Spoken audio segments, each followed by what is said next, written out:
Hi hello నమస్తే అందరూ ఎలా ఉన్నారు? నేనైతే ఈరోజు క్యాప్సికమ్ పచ్చడి కర్రీ అయితే ప్రిపేర్ చేస్తున్నాను. ఉల్లిపాయలు ఆల్రెడీ కట్ చేసి పెట్టుకుని వేస్తున్నానండి. నేను ముందు చేసిన పాలకూర ఉల్లికారం రెసిపీ మీ అందరికీ నచ్చిందని అనుకుంటున్నాను. ప్లీజ్ నచ్చితే సబ్స్క్రైబ్ చేయండి.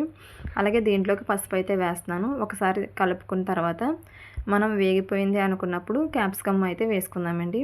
ఆల్మోస్ట్ ఉల్లిపాయలు అయితే వేగిపోయినాయి. ఇప్పుడైతే క్యాప్సికమ్ అయితే వేస్తున్నానండి. క్యాప్సికమ్ వేసుకున్న తర్వాత అలాగే పచ్చిరొయ్యలు కూడా వేస్తున్నాను. ఈ రెండు వేసిన తర్వాత ఒకసారి కలుపుకొని మనం మూత అయితే పెట్టుకుందాం. ఆవిరికి కొంచెం త్వరగా ఉడుకుతుందండి.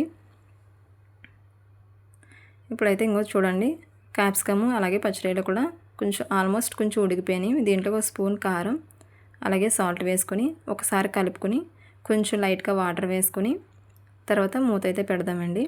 తర్వాత ఇది ఉడికింది అనుకున్న తర్వాత అప్పుడు మసాలా అయితే వేసుకుందాం. కొంచెం ఉడికిపోయిందండి. ఇప్పుడైతే మసాలా వేస్తున్నాను. నేను మసాలా ఎప్పుడు నూరుకునే వేస్తానండి. ఆల్రెడీ ఒకసారి మనం పచ్చడిలో ములక్కాడ కర్రీలో మసాలా అయితే నేను ఎలా ప్రిపేర్ చేసుకుంటానని చూపించాను. ఒకసారి తెలియకపోతే ఒకసారి దాంట్లో చూడండి. ఎప్పుడు నేను కర్రీ ఉన్నా సరే మసాలా నేనే నూరుకుంటానండి. నూరుకుని వేస్తాను. బయట షాప్లో అయితే మసాలా అస్సలు యూస్ చేయను.